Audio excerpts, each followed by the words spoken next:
ইনশাআল্লাহ একবার পরীক্ষামূলক ইসলামকে সুযোগ দেওয়ার দরকার আছে না নাই? বড় আসতে বললেন। মূল সমস্যা কি জানেন? সমস্যা হলো আমরা ইসলাম সংকীর্ণ করে ফেলেছি। আমরা ইসলাম মানে বুঝি জিলাপি খাওয়া। আমরা একদল ইসলামে শুধু নামাজে হাত পান্তার ভিতর লয়ে আইছি। একদলের কাছে ইসলাম মানে নামাজে খুদে হাত পা ধুয়ে যা। একদলের কাছে ইসলাম মানে বুকের উপর হাত পা দাঁড়িয়ে প্রতিষ্ঠা করা। একদলের কাছে ইসলাম মানে ঝুলে আনন্দ করবে। একদলের কাছে ইসলাম মানে নামাজের পর মুনাজাত কাছে না নাই। আরে ভাই নামাজে হাত বাঁধা এটা আমি বাঁধলামই না। একজন বলে এক হুজুর করে বুকের উপর বাঁধতে, আরেক হুজুর বলে নাভির নিচে বাঁধতে, আমি হাতই বাঁধতাম। নামাজ হবে কি হবে না? তাহলে বুঝা গেল এটা কোনো বিষয়ই না। এক হুজুর বলে আমিন জুড়ে বলতে, আরেক হুজুর বলে আমিন আসতে বলতে। আচ্ছা বলেন এখন এক ব্যক্তি বললো দূর আমি জুড়েও না আসতেও না, আমি আমিন কি বলবো না।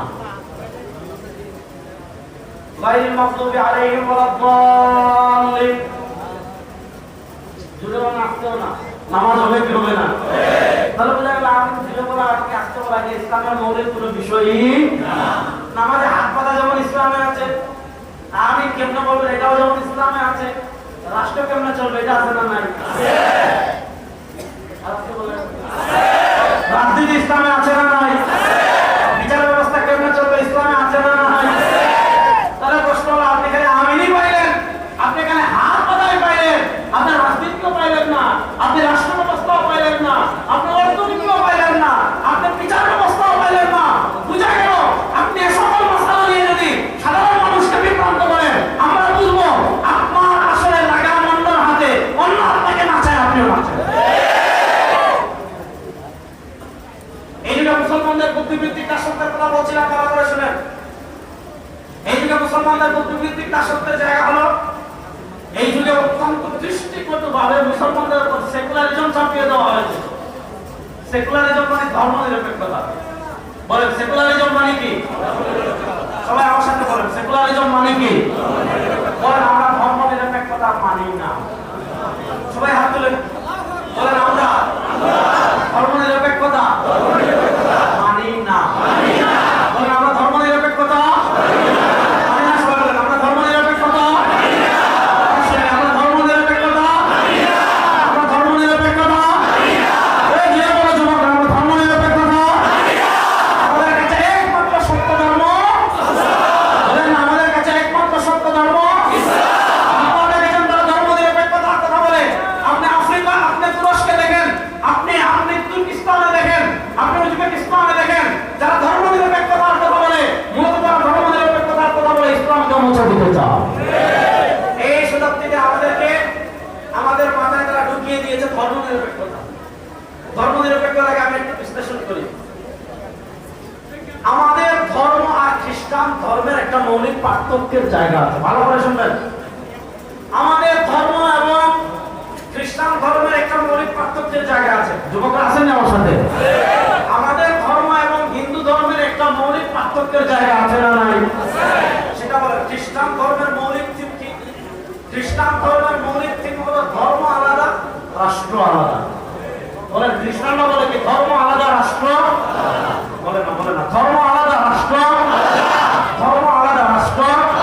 অর্থাৎ তারা বলে কায়সার কায়সার, গির্জা গির্জা। মনোযোগ, খ্রিস্টানরা বলে কায়সার কায়সার, গির্জা গির্জা। খ্রিস্টানরা বলে ধর্ম থাকবে ধর্মের মতো, রাষ্ট্র থাকবে রাষ্ট্রের মতো। মনে করেন ধর্ম আপনি পালন করতে চাচ্ছেন, গির্জায় যান। আপনার ব্যক্তি জীবনে ধর্ম পালন করতে চাচ্ছেন, গির্জায় যান। আপনার ফ্যামিলিতে ধর্ম পালন করতে চাচ্ছেন, গির্জায় যান। রাষ্ট্র কেমনে চলবে? গির্জা মাথা কামাবে না। রাষ্ট্রের ক্ষমতায় কারা আসবে? গির্জা মাথা কামাবে না। রাষ্ট্রের অর্থনীতি কি হবে? গির্জা মাথা কামাবে না। রাষ্ট্রের সংবিধান কি হবে? গির্জা মাথা কামাবে না। রাষ্ট্রের সংসদ কারা কিভাবে কেমনে পরিচালনা করবে? গির্জা মাথা কামাবে না। রাষ্ট্রের বিচার ব্যবস্থা কেমনে চলবে? গির্জা মাথা কামাবে না। রাষ্ট্রের আইন আদালত কেমনে চলবে? গির্জা মাথা কামাবে না। রাষ্ট্রের সংবিধান কি হবে? গির্জা মাথা কামাবে না। রাষ্ট্র কার সাথে যুদ্ধ করবে? গির্জা মাথা কামাবে না। রাষ্ট্র কার সাথে চুক্তি করবে? গির্জা মাথা কামাবে না। রাষ্ট্র কার সাথে সন্ধি করবে? গির্জা মাথা কামাবে না। বাস ধর্ম আলাদা, রাষ্ট্র আলাদা। ধর্ম আলাদা, রাষ্ট্র আলাদা। রাষ্ট্র চলবে। এবার যুবকরা বলেন তো, ধর্ম আলাদা রাষ্ট্র আলাদা, এই চিন্তা মুসলমানদের না খ্রিস্টানদের? বলেন, এই চিন্তা মুসলমানদের না খ্রিস্টানদের? এবার আমি আপনাদেরকে একটা কথা শুনে একটা রাজনৈতিক শিরকের কথা বলি। আমাদের দেশে অনেক মানুষ আছে তাবলীগে যায়, আমাদের দেশে অনেক মানুষ আছে চরমায় হালকায় জিকিরে বসে, কিন্তু আদতে তার ঈমান নাই। কেমনে নাই জানেন?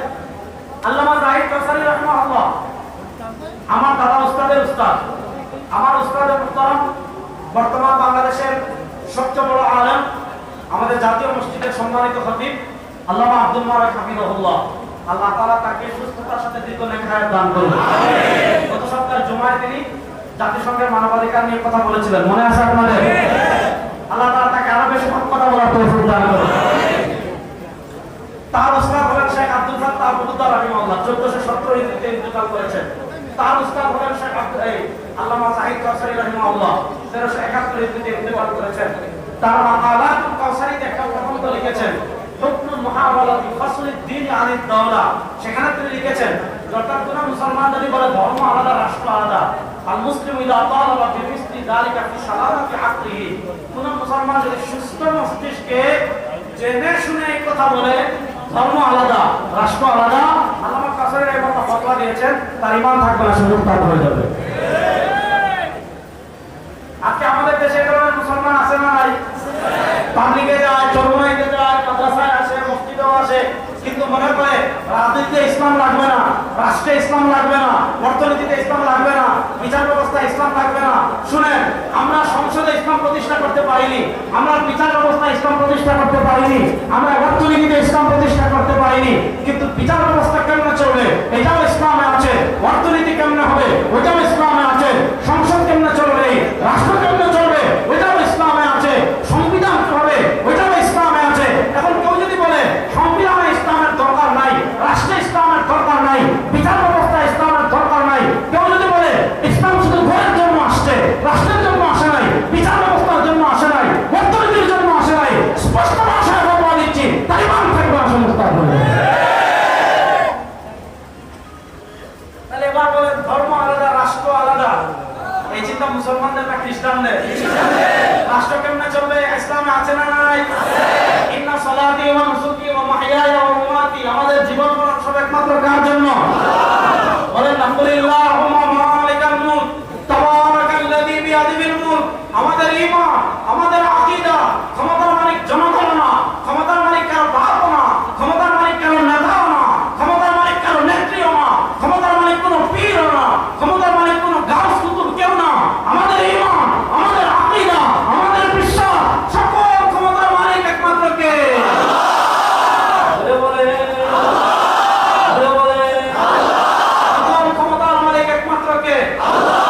সকল ক্ষমতার মালিক একমাত্র কে? আল্লাহ। এবার আসেন,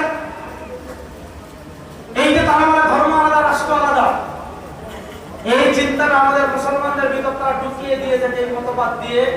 এই মতবাদের নাম হলো সেকুলারিজম, কথা ধর্মনিরপেক্ষতা। ধর্মনিরপেক্ষতা মানে রাষ্ট্রের বৈপরীত্য ধর্ম। এই ধর্মনিরপেক্ষতা আমাদের মুসলমানদের ভিতর কেমনে ঢুকিয়েছে জানেন? মুসলমানদেরকে তারা শিখিয়ে দিয়েছে ধর্ম থাকবে মসজিদে, ধর্ম থাকবে মসজিদে, ধর্ম থাকবে এটা আমরা তো বলি। তারা শিখিয়েছে ধর্ম থাকবে মাদ্রাসায়, হ্যাঁ মাদ্রাসায় থাকবে এটা আমরাও বলি। তারা বলে ধর্ম থাকবে খানকায়, আমরা বলি খানকায় ধর্ম থাকবে, এটাও বলি। তাহলে বলেন, ধর্ম কি শুধু মসজিদে থাকার জন্য আসছে? হ্যাঁ বলেন যুবকরা, ধর্ম কি শুধু মাদ্রাসায় থাকার জন্য আসছে? ধর্ম কি শুধু খানকায় থাকার জন্য আসছে? এবার দেখেন, খ্রিস্টানদের ধর্ম গির্জা ধর্ম মাদ্রাসা, কেমনে চলবি, কেমনে হারবি, কেমনে খাবি, কেমনে ঘুমাবি, কেমনে ব্যবসা করবি, কেমনে রাজনীতি করবি, কেমনে রাষ্ট্র চালাবি, কেমনে অর্থনীতি, কেমনে বিচার ব্যবস্থা, তাদের ধর্ম এগুলো নিয়ে মাথা ঘামে না। ভাই ধর্ম খানকায়, এগুলো তোর যা মন চায় ভালো মনে করবো। এর বিপরীতে আমাদের ধর্ম আলহামদুলিল্লাহ পড়েন, আলহামদুলিল্লাহ। আমি ঘুমাবো কিভাবে ইসলামে নাই? বলেন, আমি খাবো কিভাবে ইসলামে নাই? আমি বাজারে যাবো কেমনে ইসলামে আছে? আমি ব্যবসা করবো কেমনে ইসলামে আছে? আমি রাজনীতি করবো কোনটা না? আমি রাজনীতি করবো কেমনে ইসলামে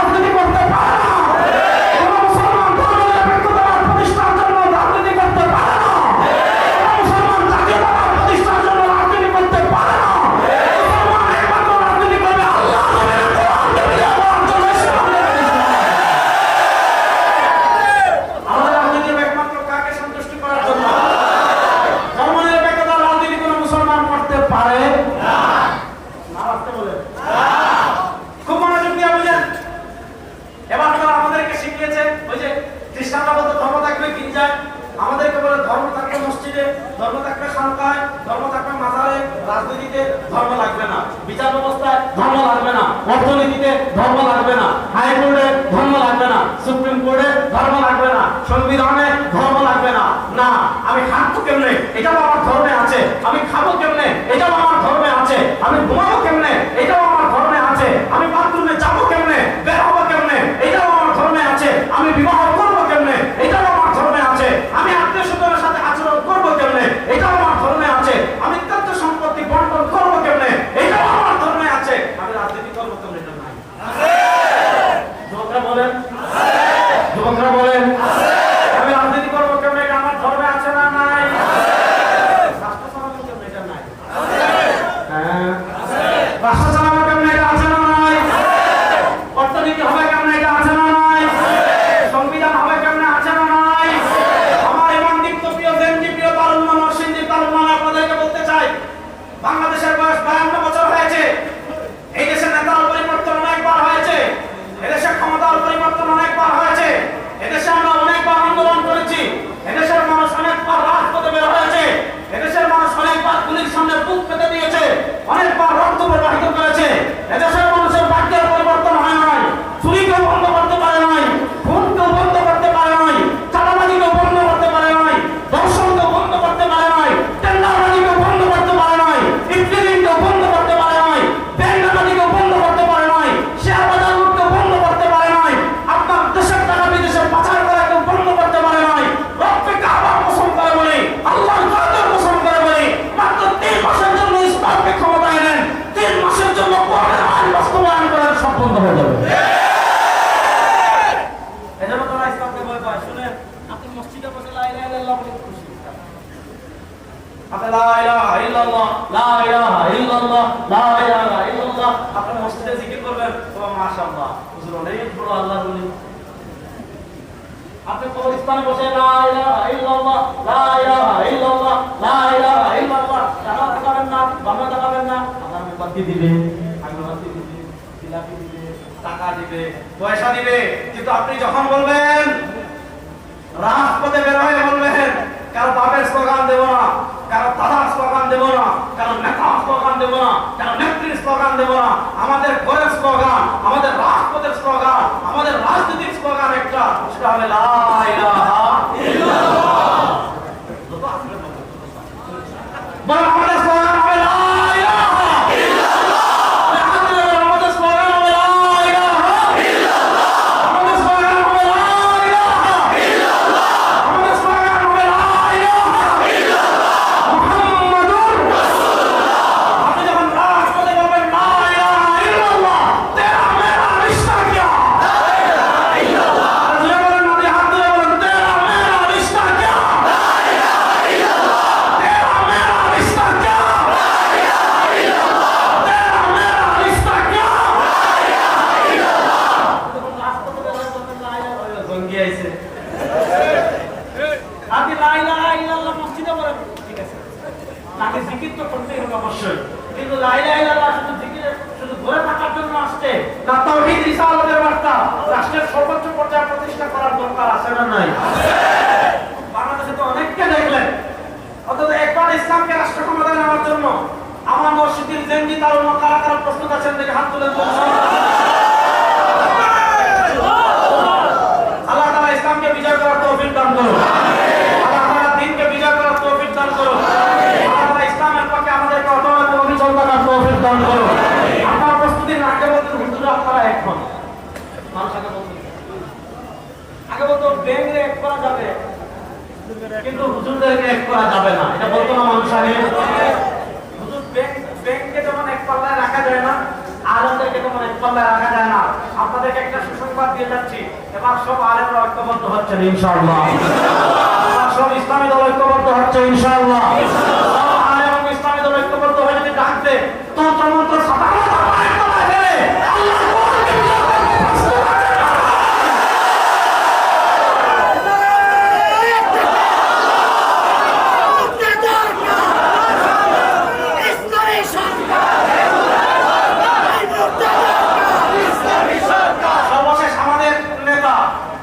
বাংলাদেশের মানচিত্র এবং ইসলামের অকুতোভয় পাহারাদার, ইসলামী আদালতের পৌঁছে আজকের মতো বিদায় নিচ্ছি।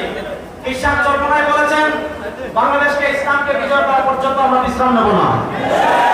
এই খ্রিস্টান চরমনার সৈনিক কারা আছেন? হাত তুলে তো ইনশাআল্লাহ প্রস্তুত আছেন তো ইসলামকে বিজয় করার জন্য?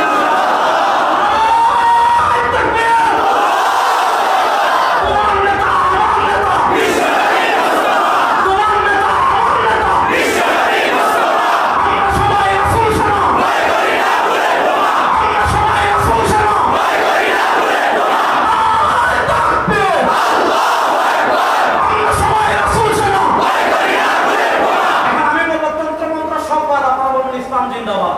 তন্ত্রমন্ত্র সাবাদ। ইসলাম জিন্দাবাদ। ইসলাম জিন্দাবাদ। তন্ত্রমন্ত্র সাবাদ। ইসলাম জিন্দাবাদ। তন্ত্রমন্ত্র সাবাদ। ইসলাম জিন্দাবাদ। তাকবীর। দেখা হবে, কথা হবে। আসসালামু আলাইকুম।